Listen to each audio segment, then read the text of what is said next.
Hello students, welcome back Gajwakar academy. Myself Randeep Singh and हम discuss कर रहे हैं चैप्टर 10 कॉनिक सेक्शंस के लिए miscellaneous exercise question number 8 last. क्या कह रहा है देखो, क्वेश्चन नंबर 8 था आपके लिए। An equilateral triangle is inscribed in the parabola. ये आपके सामने एक पैराबोला गिवन है, तो आपको पता होगा ये पैराबोला हम कैसे बनाते हैं। Y square equal to 4x like that, okay, along x axis. ठीक है, तो इक्वेशन ऑफ पैराबोला जो है हमारे पास y square equals to 4ax है। ठीक है, where one vertex is at the vertex of the parabola. ठीक है, find the length of an triangle, यानी कि अभी इसने क्या बोला है, स्टार्टिंग वापस पढ़ो। An equilateral triangle is inscribe in the parabola. इस पैराबोला के अंदर एक आपके इक्विलेटरल ट्राइंगल है, तो इक्विलेटरल ट्राइंगल कहाँ बनेगा देखो, लाइक ये इसका लेक्टस मान लो, ये और ये एक आपका इक्विलेटरल ट्राइंगल मान लेते हैं। ये सेंटर हो गया आपका ऊपर, ये पॉइंट ए ले लो आप, एंड ये पॉइंट आप बी ले लो, और ये पॉइंट सी ले लो। ठीक है, ये ट्राइंगल हो गया equilateral triangle. Let triangle AOC is an equilateral triangle है फर्स्ट थिंग, यानी कि तीनों साइड इक्वल होनी चाहिए, बिल्कुल होनी चाहिए। AO equals to OC equals to OC होना चाहिए, AC होना चाहिए फर्स्ट ऑफ ऑल, सबसे फर्स्ट थिंग ये ध्यान रखना। ठीक है, अब आगे सुनो। अब मैं क्या करता हूँ, मुझे यहाँ पे साइड्स पता नहीं, मुझे साइड्स निकालनी है, तो मैं सबसे पहले लेट कर लेता हूँ एक condition. Let side OB equals to, मैं मान लेता हूँ स्मॉल a, कि यहां से लेके ओ से लेके बी तक। अब मुझे बताओ ए जो वर्टेक्स, ए कोऑर्डिनेट ऑफ ए जो होंगे वो क्या होंगे। कोऑर्डिनेट ऑफ ए इज, देखो ये अगर मैंने ए माना है तो ये एक्स एक्सिस है और ये वाई एक्सिस है, मुझे पता नहीं है भाई। एक्स एक्सिस का मतलब है ए की चीज तो फिक्स हो गई भाई, क्या कह रहा हूं मैं, समझ में आना। एक्स एक्सिस पे मैंने लेंथ मान ली है, तो अगर इस पॉइंट तक पहुंचना है तो पहले हम एक्स एक्सिस चल के जाते हैं, फिर हम वाई एक्सिस चलते हैं। तो वाई एक्सिस मतलब ये वाली वैल्यू, तो ये मुझे पता नहीं है, तो ये मैं फाइंड आउट करूंगा। कैसे फाइंड आउट करूंगा देखो, पहले वैल्यू पुट कर लो आप, या पहले वैल्यू पुट कर लेते हैं। एक सेकंड एक सेकंड एक सेकंड, पहले वैल्यू पुट करके बता देता हूँ। Side O B equals to A हो गया, मेरे पास कंडीशन क्या है, Y square equals to 4ax है। और ये जो कंडीशन है मेरे पास, इसी को तो मैं एक्स बोलता हूँ। ये जो कंडीशन है ये तो मेरे पास ए होती है, ए की कंडीशन, बिल्कुल। तो अगर मैं यहाँ से क्या करूं, एक्स की कंडीशन मैंने अगर यहाँ पर इस वाली कंडीशन के अंदर मैंने क्या मान ली है, ओबी की वैल्यू ए मान ली है। ओबी की वैल्यू कितनी मान ली, ए मान ली है। तो ये वाई से स्क्वायर हटेगा तो रूट लगेगा, बिल्कुल लगेगा। तो वाई की वैल्यू कितनी हो जाएगी आपके, प्लस माइनस 2√ax हो जाएगी। समझ में आई कुछ, 2√ax हो गई वाई की वैल्यू। अब मुझे बताओ वाई की जो वैल्यू निकली है उससे मैं यहाँ पे कोऑर्डिनेट बना सकता हूँ, बिल्कुल बना सकता हूँ। ये तो बन जाएगा पॉजिटिव का √2, सॉरी पॉजिटिव का 2 और रूट में ax। ध्यान रखो आप किसी ए की जगह कुछ और भी मान सकते हो ना, अभी मैंने ए माना है, आप इसकी जगह कुछ और भी लेट कर सकते हो। तो ये हो गया प्लस का 2√ax हो गया ये, है ना। और ये नीचे वाला क्या हो जाएगा, ए तो आपके पास ऑब्वियस ही बात है, ए तो हम पॉजिटिव वाले एक्स एक्सिस के ऊपर ही है भाई, यहां से आपको यहां जाना है, तो पहले आप यहां जाओगे पॉजिटिव एक्सिस की तरफ, फिर आप नेगेटिव वाई एक्सिस की तरफ जाओगे। तो ये तो पॉजिटिव रहेगा, बट ये आपके पास नेगेटिव का 2√ax हो जाएगा। समझ में आया आपको, क्लियर। अब मैं आपको यहाँ पे लिख सकता हूँ कोऑर्डिनेट्स, कोऑर्डिनेट्स ऑफ ए जो होंगे वो तो होंगे ए कॉमा √2, ओ सॉरी √2 नहीं, only 2√ax, only 2√ax। And जो सी के कोऑर्डिनेट होंगे वो क्या होगा, ए कॉमा -2√ax, होगा नहीं होगा, बिल्कुल सर हो जाएगा। अब आते हैं अपन लेंथ निकालने के ऊपर। अब देखो आप नेक्स्ट स्लाइड पर, इस कंडीशन को देखो, आप इस कंडीशन को देखो। अगर मुझे लेंथ ऑफ ट्राइंगल निकालना तो मैं क्या कह सकता हूँ, इसकी तीनों साइड इक्वल है, तो आप कोई भी एक साइड ले लो। अगर मैं कहूँ आपसे ये वाली साइड जो है वो इस पूरी साइड के इक्वल होनी चाहिए, इस पूरी साइड के, तो ये पूरी साइड एक्चुअल में है क्या, 2√ax और 2√ax कितना हो जाता है, 4√ax। तो मैं क्या कह सकता हूँ यहाँ पर,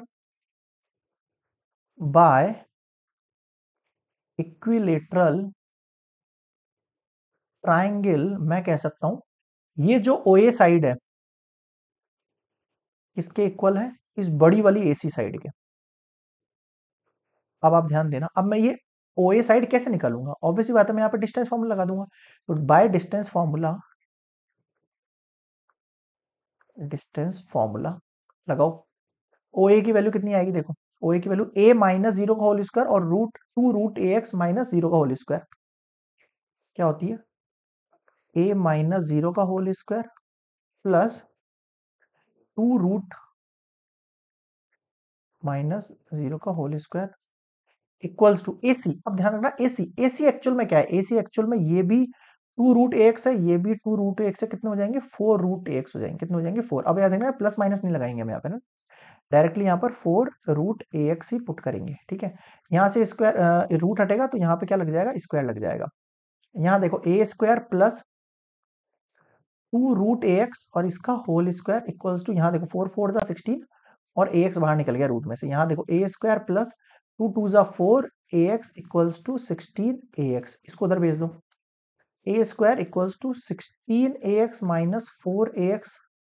ए स्क्वायर इक्वल्स टू 16 में से 4 चला गया, कितना बचा? 12 AX बच गया यहाँ पर। ठीक है, इस ए से एक ए चला गया तो ए का वैल्यू कितना हो गया आपके पास? 12x हो गया। मुझे बताओ ये चीज समझ में आई क्या? या इसको ऐसे कर सकते थे, A square minus 12AX equals to 0। A common निकाल के ए माइनस 12x इक्वल्स टू 0। एक बार ए इक्वल्स टू 0 हो सकता था, या फिर ए माइनस 12x इक्वल्स टू 0 और ए का वैल्यू 12x। और यहाँ पर ये तो होगा नहीं, तो ये वाली कंडीशन सेटिस्फाई हो जाती, तो ऐसे भी कर सकते थे। ठीक है, बहुत सारे वेरिएशंस होते हैं, किसी स्टूडेंट को कैसा सही लगता है, कैसा सही लगता है, तो वो उस हिसाब से बता रहा हूँ। ओके, हाँ, तो ए का वैल्यू कितना हो गया मेरे पास? 12x हो गया। फर्स्ट थिंग ये मैंने निकाल ली एक इक्वेशन ना। अब मैं इसका यूज करने वाला हूँ। कैसे यूज करूंगा देखो, मेरे पास इक्वेशन ए का वैल्यू कितना निकल गया? 12x निकल गया, ये वाली कंडीशन। अब मैं इसको मेरी कंडीशन में फुलफिल करूंगा वापस से।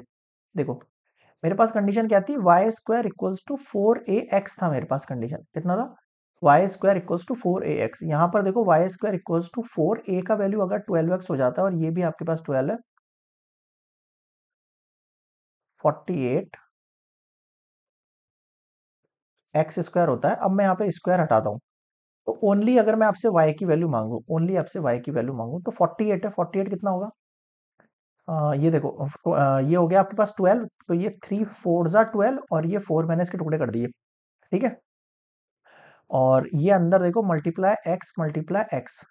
अब आपको पता है रूट में से केवल 3 रह जाएगा, बाकी 4 निकल के आ जाएगा, x निकल के आ जाएगा, √3 अंदर रह जाएगा। ये आपके पास y की वैल्यू हो गई है।